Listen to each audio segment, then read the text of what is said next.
I was at this conference recently in Paris, just a couple weeks ago. Vivatech, the person who was interviewing me asked about kind of my personal background. It was very humbling for me to share with the audience in France about my personal journey. Most of you already know some things about my personal background, but I want to touch on something here to give you some context of what I want to share with you today. I went to US for school in 1991 at the age of 17. In 1990, I believe it was February 1990, a singular event took place in the US that changed humanity. That was the launch of the Voyager 1 spacecraft. And at the request of a great scientist, my personal hero, Professor Carl Sagan at Cornell University, Voyager 1, upon reaching the distance of, I believe, something like 6 million kilometers from planet Earth, it looked back at Earth. And it took a photo from 6 billion kilometers away, an image of Earth. Today is an incredible occasion of joy, of celebration, as Fahim mentioned, what a milestone G42 has reached. But I thought it's actually fitting to tell the story about my personal experience learning from far away from Carl Sagan. And this amazing little video he did, I think just 1994, a few years after the Voyager taking the photo of this lonely little planet called Earth. I think it's fitting because as much joy and happiness we may have here today being together, the sobering fact is that I think just 48 hours ago, missiles were landing half an hour from here, from Abu Dhabi. The world was on fire. We're dropping bombs on each other.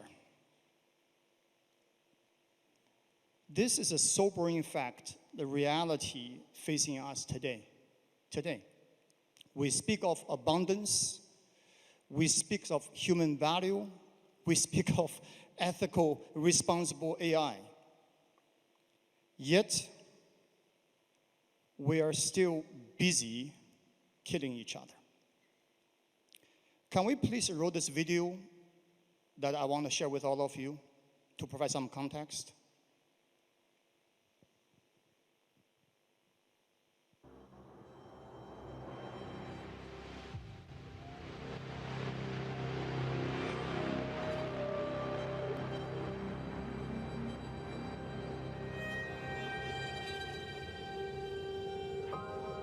That's here. That's home. That's us.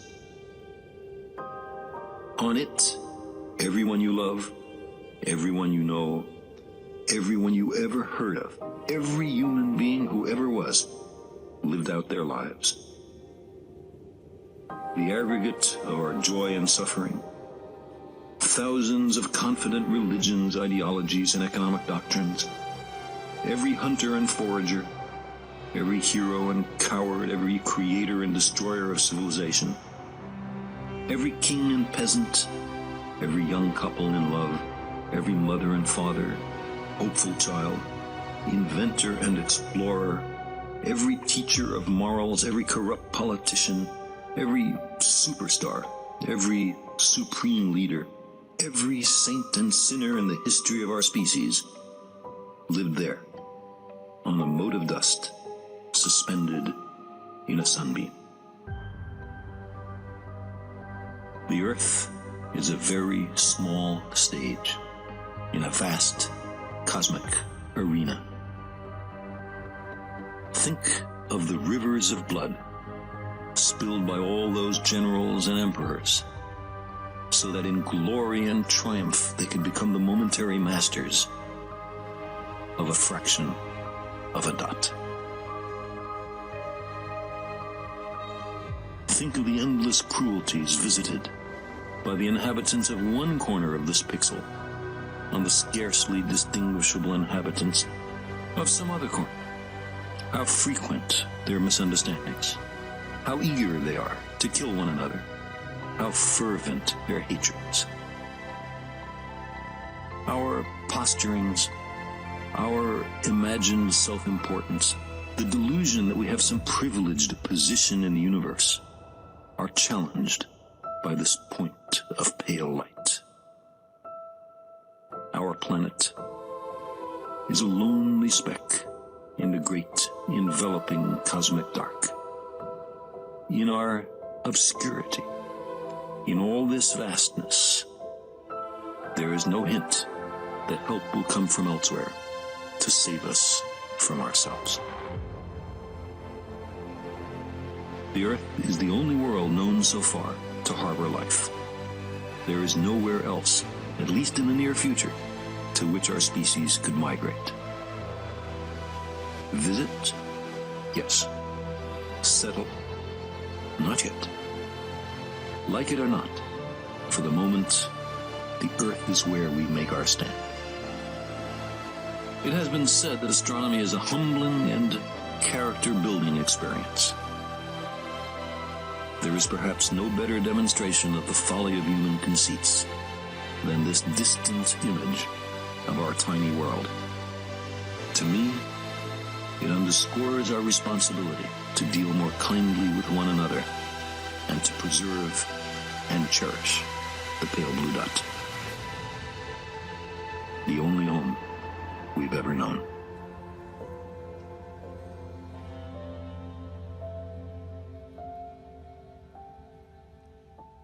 That was the actual voice of Carl Sagan. Some of you in the audience here have been working with me since 1999, when I started my professional career in the domain of business intelligence, BI, way before there was AI. And those who've been with me since then, I'm eternally grateful. You've seen this video way too many times. But it's not enough if you watch this video every single morning when you wake up and every night before you go to bed. It's not enough. It gives us the most important thing we, humankind, requires. It gives us perspective. You all know, those who work with me on a regular basis directly, I love to say, be careful, don't become self-referential.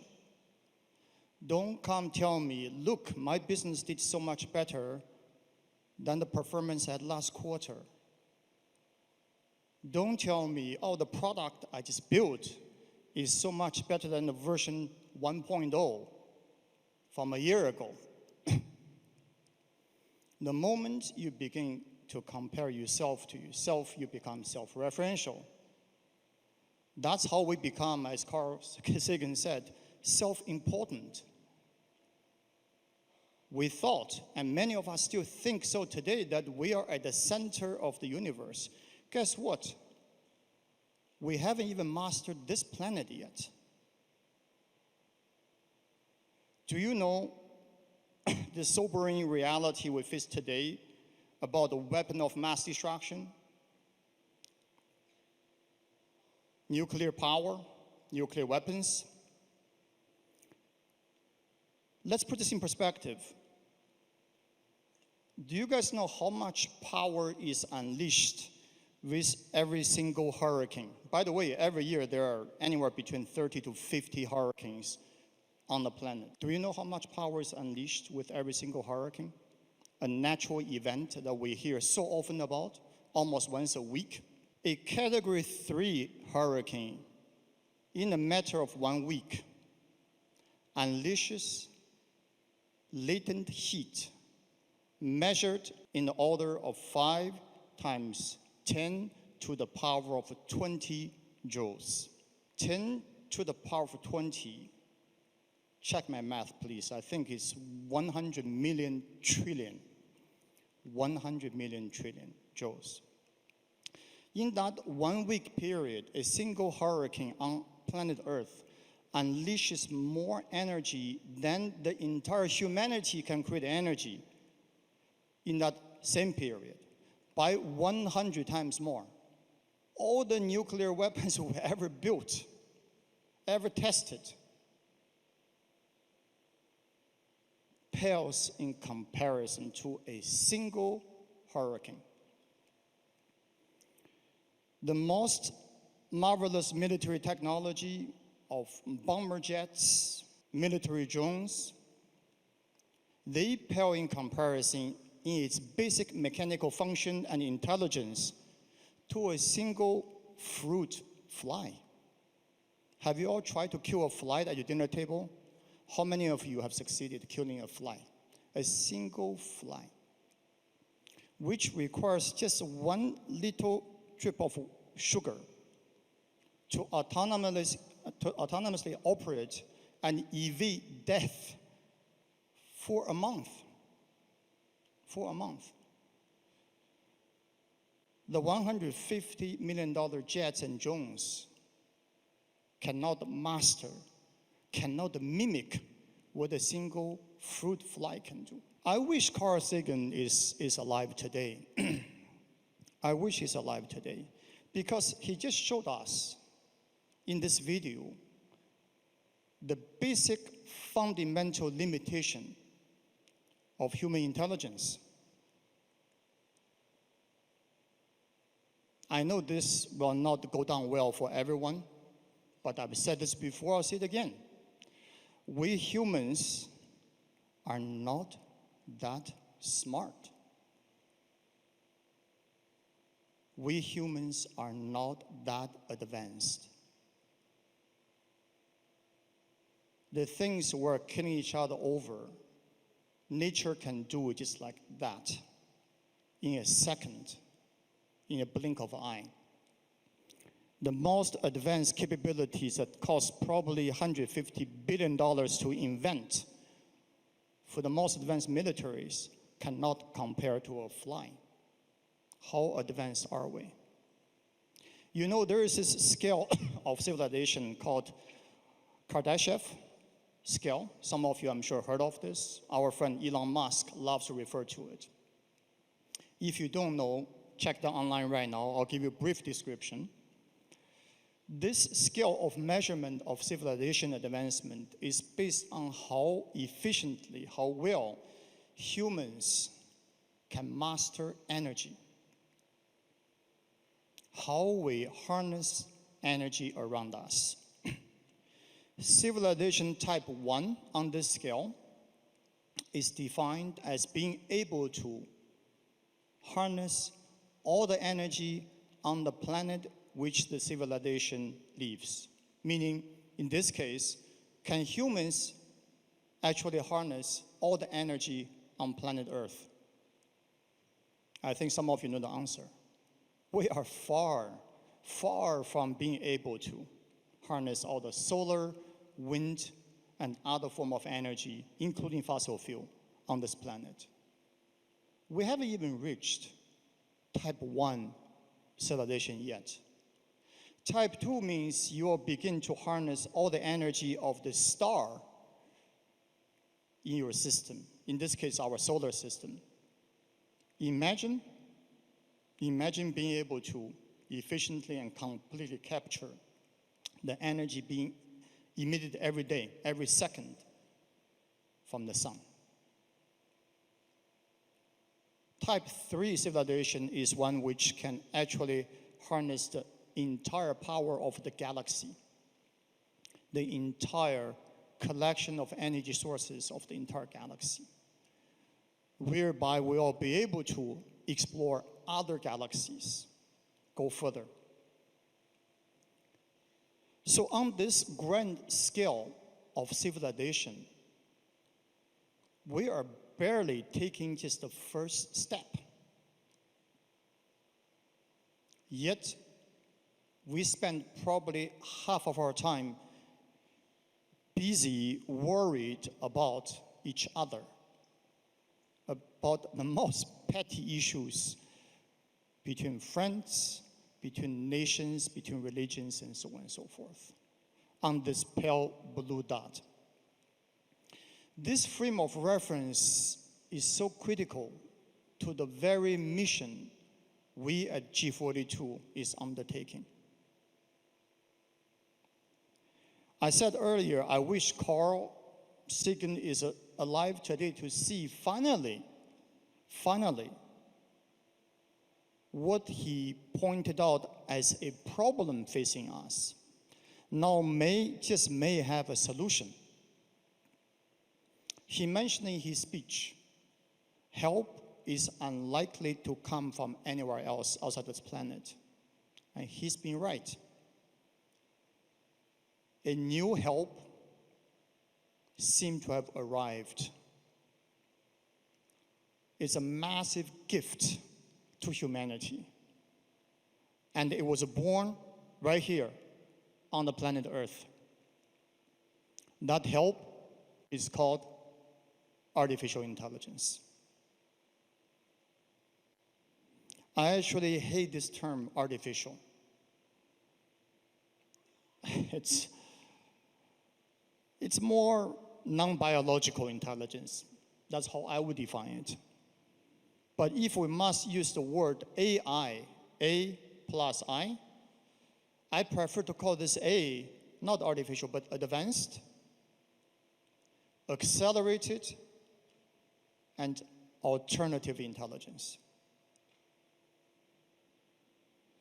You know, when I was younger, when I first went to US as a teenager, even 10 years ago when I first came here, when I was only in my early 40s, I had so much hope, excitement, and belief and faith that, you know what? Maybe one religion, maybe one political system, maybe one school of thought will save humanity, will take us somewhere, will stop the killing, will achieve global happiness, will bring long-lasting peace. I'm over 50 now. We learn from experience. I kind of come to the conclusion now that we're not going to get there with the biological intelligence we possess. In many ways, I don't even blame the political leaders, the religious leaders, whoever, as Carl Sagan said so eloquently, had that momentary mastery of their domain, so to speak, the sovereignty that they had. I don't even blame them for being corrupt, for mismanaging their domain. Because they are just humans. They are just humans. Ask your colleagues here from M42 in our healthcare business. They will tell you our DNA, our source code as a biological being is largely the same as the vicious animals on the African plains who has to make a decision every single day. Not multiple decisions every single day. If I don't kill my prey, I'm going to starve to death. For them, in their very basic calculation, life, biological life, is a zero-sum game. In some cases, negative-sum game. We cannot blame ourselves. We are also programmed in many ways like that. It's inside our DNA. It's in the very human nature. But it's critical, from my perspective, we recognize this is a limitation. We have to know what the limitation is in order to make a breakthrough. You know, we are so incredibly lucky that not a single government, not a single international legal organization invented, gave birth to artificial generative intelligence. The GPT generation of AI. It's a few really brilliant researchers and engineers. Among them, Sam Altman, our friend, who decided, let's take a bet. What if we put the collective knowledge of humanity in one place? Yes, there are biases, there are stupid ideas, but doesn't matter. Let's put everything humans ever communicated initially in writing in one place. Let's assume there is wisdom. Let's assume there is reasoning. Let's assume there is plenty of intelligence in this collective raw data source. And let's apply this interesting transformer-based algorithm to it. And let's give it plenty of computing power. And let's just see what happens. Let's just see what happens. Many of you who started with me when G42 was initially launched in 2017, 2018 timeframe, we chose to focus on the visual intelligence, the computer vision part of the AI development. We were not wrong. Vision is critical. A picture is worth 1,000 words, right? We can learn so much more from visual intelligence. But we didn't crack the engineering problem of interpreting, understanding, and eventually harnessing intelligence from videos. Sam and a few others in Silicon Valley chose a different path. They chose some of us initially thought was an easy path, the dead end. They chose to look for intelligence in human language, the way we are communicating right now with each other. But guess what? It was slightly an easier engineering problem. It's more manageable to crack the code of language. Not the government, but another company made Sam's dream a reality. And this company, by the way, is here with us today in the audience. And that company is Microsoft. Microsoft did not invent what Sam invented, but Microsoft has something Sam desperately needed. Plenty of computing power, thanks to the vision of Satya and other leaders to have built this amazing Azure cloud infrastructure globally. So agreement was reached. The marriage took place. Compute plus data plus algorithm.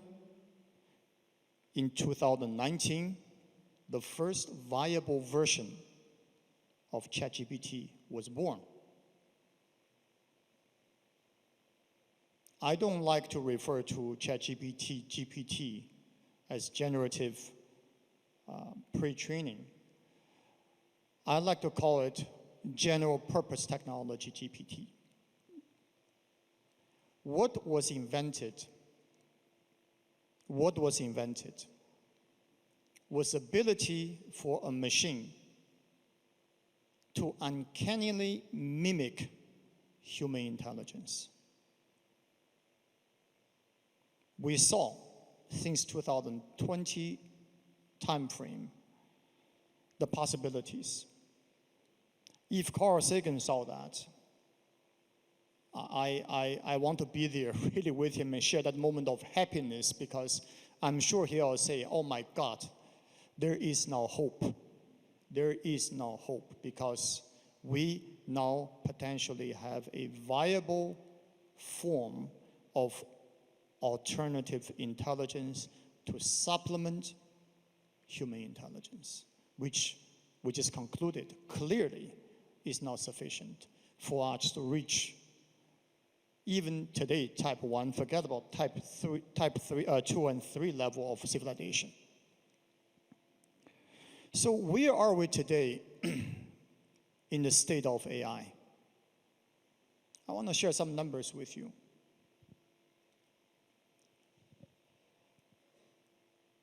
Google is probably the single most successful technology company in human history.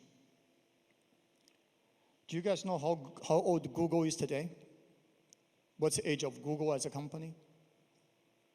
27 years old. Google is a 27-year-old company. Hard to believe it, but it's true. Do you know how many queries Google search engine serves every single day? How many questions are asked the Google search engine? Many of us obviously are active users of it. Try 12 billion. 12 billion search queries hit the Google search engines around the world every single day. Now let's switch gears, look at this brand new startup called OpenAI. How many queries, how many prompts today hit OpenAI? Every 24 hours, how many queries go to OpenAI's ChatGPT? I'll tell you, 3 billion. 3 billion. At its current rate of growth, counting the same growth projection of Google, OpenAI will catch up in serving intelligence to the world, to this 27-year-old company called Google, in about 15 months. Let that sink in for a moment. Not 15 years, in about 15 months. That's the state of AI today. I'll give you another number. We're fairly technical here as a company, as all of you are our partners. You all understand the concept of token. OpenAI today is serving about 30 trillion tokens per day. 30 trillion. Now, each token, in this case, I'm counting both input token, the prompt you ask questions with, and the output token, the answers you receive from ChatGPT. If we add up every single word we say to each other every day as humans, every email we actually manually type in, we send to each other, every presentation we show in the boardroom, you add up all humanly, organically created content on a daily basis across 8+ billion people on this planet. It's roughly the equivalent about 300 trillion tokens per day. 30 trillion, 300 trillion. So by this measure, the startup company OpenAI, on the single app called ChatGPT, is already generating about 10% of the daily human intellectual communicational output. 10%. 3 billion queries, 12 billion queries, 30 trillion tokens, 300 trillion tokens. Guys, these are big, big numbers. These are the numbers at the societal humanity scale. What is my point? As sobering a reality as we're facing today, bombs are literally flying over our head. Bullets are literally pointing at each other. Battlefields are drawn in multiple theaters of the world. What I'm trying to say is, we are the luckiest human beings to have ever lived on this planet, because we have now entered the golden age of intelligence. The very golden age, the very beginning of accelerated, advanced, alternative intelligence. It has come just at the right time, because we are clearly witnessing right now. Again, I'm going to say something probably controversial, not politically correct. But I do believe we're witnessing a breakdown of global political order. In fact, global social order. It's come at just the right time. AI has just come at the right time. And we should be very proud it didn't just fall off the sky. It was invented by our fellow human beings who did so by harnessing the very knowledge we have created. Trust me, if you ever had any content ever written down by yourself that's being shared publicly anywhere, you are a co-creator of ChatGPT. You are a co-creator of Gemini. You are a co-creator of XAI. You are a co-creator of Claude by Anthropic. You are a co-creator of DeepSeek. You are a co-creator of Quan. You are a co-creator of GIS and K2 and so on and so forth. Because whatever knowledge you have put forth as a human in the form of writing and publication, chances are it was a training material to build artificial intelligence.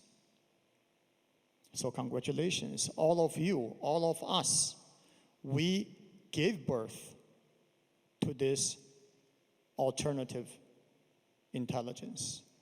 This is not an alien form of intelligence.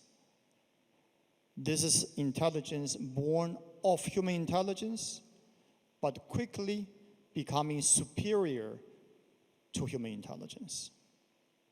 And we have to embrace it. In fact, it's our obligation, our duty, before it's too late, to embrace it and supercharge the development, the advancement of our civilization. Really, before it's too late. So let's address another kind of elephant in the room. Many people ask me, well, Peng, what about the jobs? What about our livelihood today? If AI is going to be so smart, smarter than us, what do it do to us? Us versus them. There is simply no accurate answer to this question, because we have to acknowledge none of us knows. We simply do not know.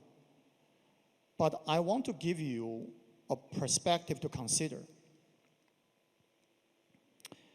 I'm not sure if you saw on your schedule, at some point today, for him, I think it's 6:30 p.m. this evening, I'll have a very special guest with us. I really hope you'll stay until then. Let this person tell you more on this subject. He's infinitely more qualified. It'll be such a treat. I hope you stay. But I'll try to explain my perspective. If you take a farmer, a farmer from 1,000 years ago, let's travel back in history to ask this farmer what you do for a living, what's your job, are you happy with what you do?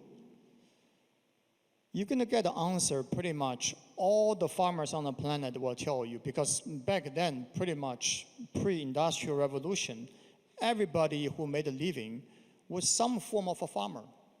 They have to make a living in order to put food on the table so we humans do not starve to death. So you go back in time and tell this farmer, you know, let me paint you a future economy picture. In this picture, there will be a class of job called professional gamers. They play video games for a living.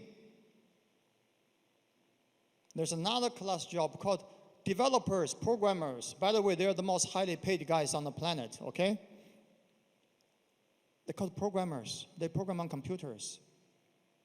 Oh yes, there's another class of job called DJs. They play music in nightclubs. Go ahead, have this conversation 1,000 years earlier with this farmer.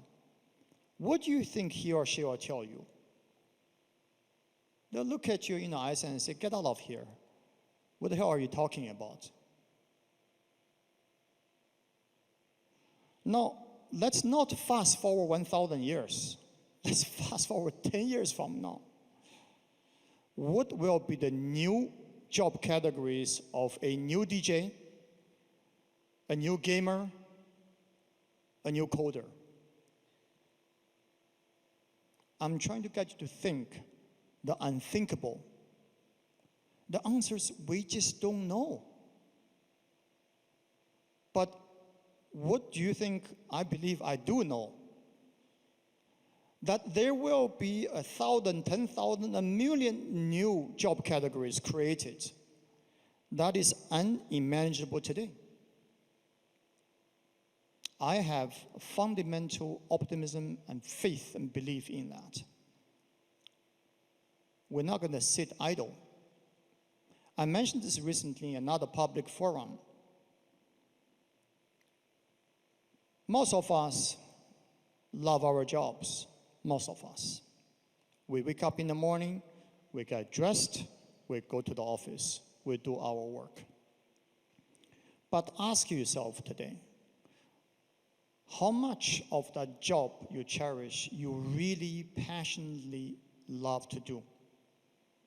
And break it down, and how much you'd rather not do. My favorite example, since I work a lot with medical professionals, is to ask a doctor. A person who chose to go through med school, residency, and eventually become practitioner of caregiving, they love what they do. They love to care for fellow human beings. But ask them, do they like filling out forms, writing reports? Do you know more than 50% of a medical professional doctor's job is dealing with paperwork? Now, if you told them that part of your job will be replaced by AI, you think they're going to say no? It will only amplify the joy of their work. Do you know today, over 30% of all new software code being created is already being generated by AI? In less than 2 years, 100% of all software code that instruct machines what to do, will be written by AI. Do you think if you're a hardcore developer, you're going to cry and say, oh my God, I just lost my job? No, I don't think so. I code. I'll be so excited. I am so excited because I can actually do what I truly love. That is to define the mission of the program, define the product features. I'd rather be a product manager than a coder typing on a keyboard. Let AI do the groundwork. Let my idea, my creativity be materialized with a fraction of the cost, a fraction of the time.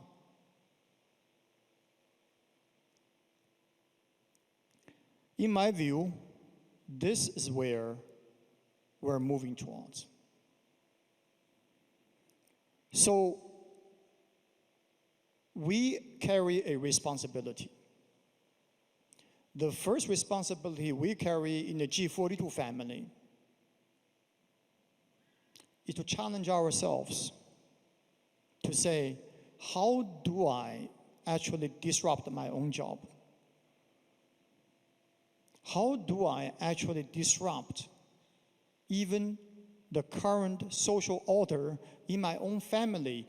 Things like the education of my kids. We have to become true practitioners. We have to elevate ourselves now to look at AI already as a highly capable, intelligent being living outside of our body. Have conversations with it, treat it with respect, cultivate it, build a relationship with it, and think how it's changing your personal life, your family life, your company life, and eventually at the societal level. Humans will remain essential and critical for the next several stages of AI development. Not just supporting, but at the center of it. I'll give you a point of reference why that is the case if you elevate yourself to the level I'm talking about. Who is the highest paid athlete in the world today? Who is? Give me a name. Cristiano Ronaldo. I think he's making something like $275 million a year.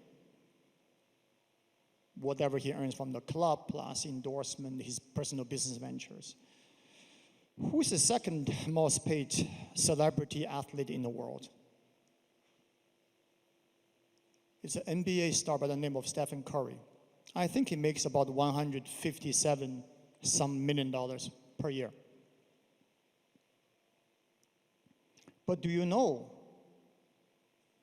14 days ago, 15 days ago, a job offer was made to the top researchers of OpenAI, whose names you never heard of. You never heard of, unless you love to read Google Scholar publications.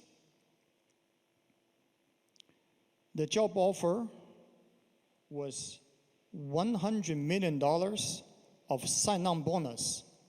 Sign on this piece of paper, I wire $100 million to your bank account. $200 million annual salary.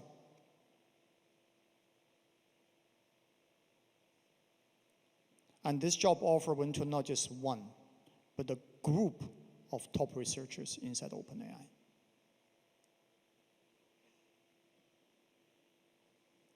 That gives you a sense of the importance of human talent in this golden age of AI development. Human value will go up, not down. The meaning of life will become richer, not weaker. This is my belief. This is my faith. If you share it, wonderful. I love it. If you don't, please challenge me. Challenge your fellow workers, employees, partners. Let's challenge each other. Because for better or worse, remember what I said. We are still, as a human species, too good at hurting each other than helping each other. And for better or worse, without any particular central government endorsement, this marvelous technology called AI has been born, and it's in our hands.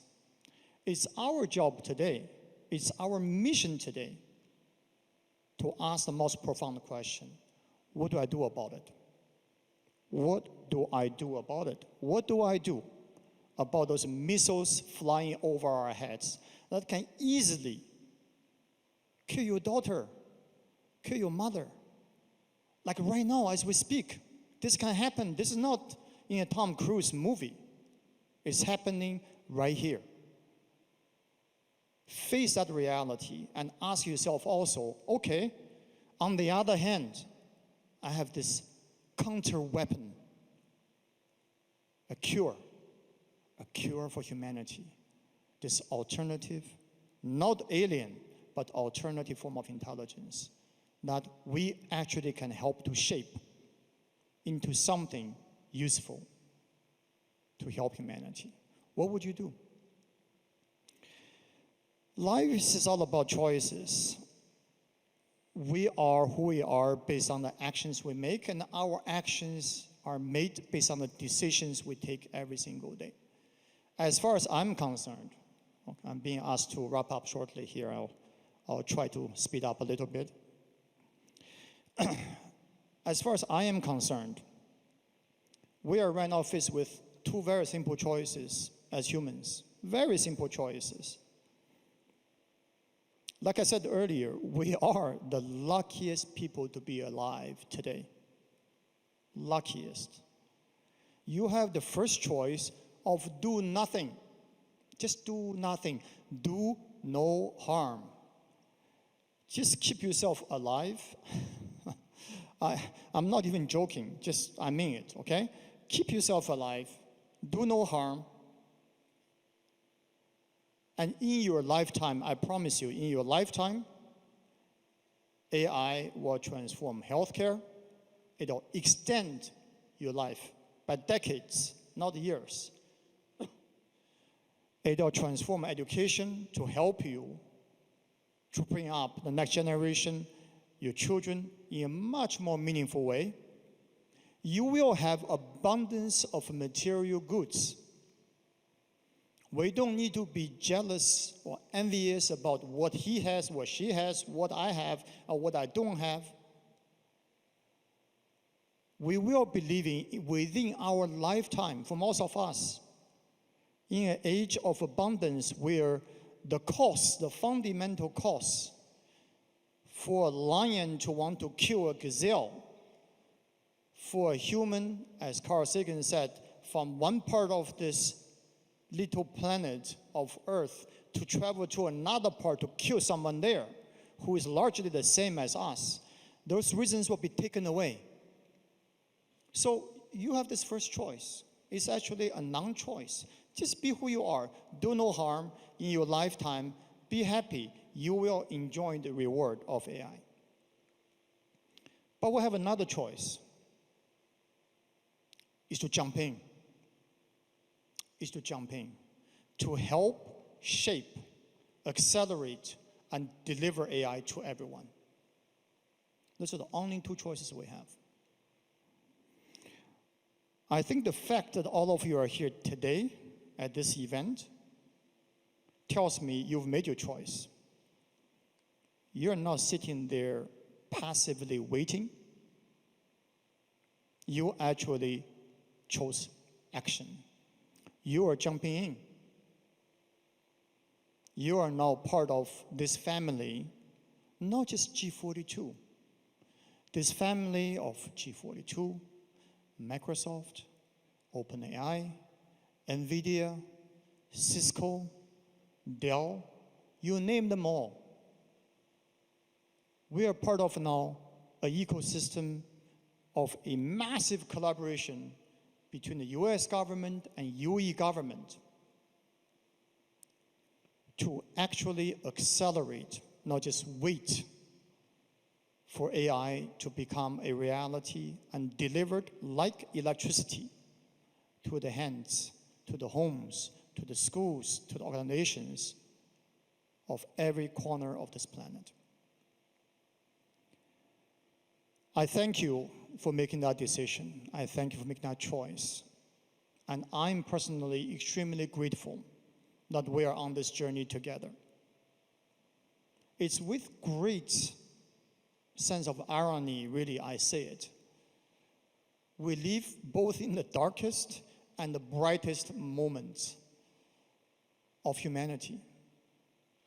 More capable than ever to hurt each other, yet more capable than ever to help each other.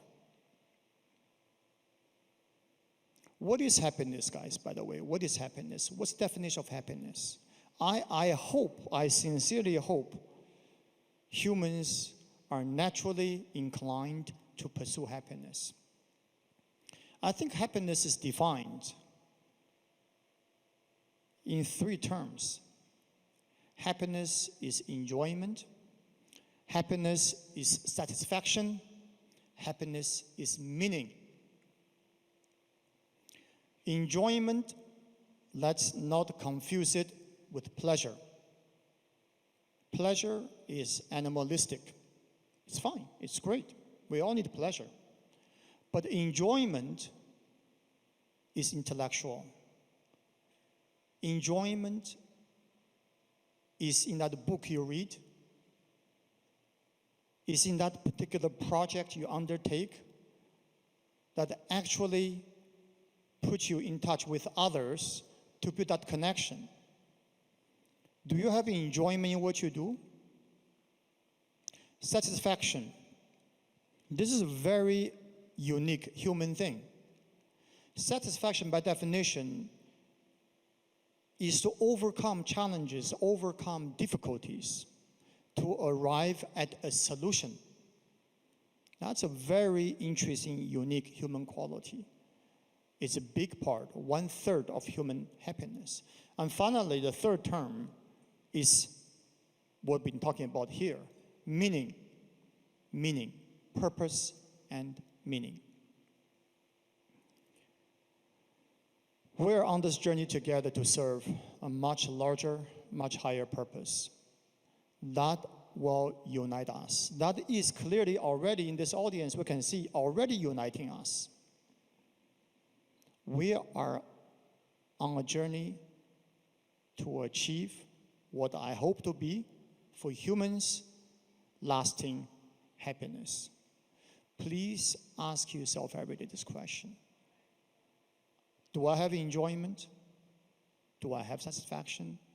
Do I have meaning?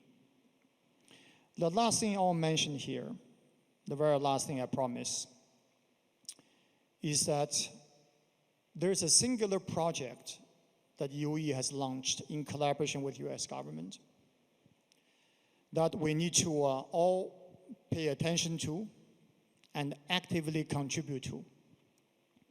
This is a project known as UE Stargate. In fact, I believe there is a replica of the same model, actually not a replica, for him it's the same model, exact same model I believe, we showcased to President Trump and his entire team when he was here back in May. In fact, it was, I think, exactly May 15th. This incredible model, you should definitely go take a look, of UE's plan to build 5 gigawatts of what we call an AI cluster. Our commitment is to provide the cleanest and the cheapest amount of energy possible to power this cluster with all the hardware required to promote the development and dissemination of artificial intelligence to the world. We are not thinking small. As I said earlier, when you look at AI from the planetary humanity scale, you cannot possibly harness the full potential of AI without applying it at the societal level. One project in a single company is not going to cut it. We have to boldly charge ahead and bravely experiment how AI can alter societies, how AI can alter economy, And guess what? The UE Stargate is first such global attempt to conduct this grand social, economical, and technological experiment. And we are all extremely lucky to have a front row seat in this initiative. So I will conclude here by bringing everybody to action. That is, we focus on the build-out, delivery, and the full utilization of this 5 gigawatt UE Stargate. And let's show the world, let's show the entire humanity how AI can be used for good at the entire societal scale. Thank you so much.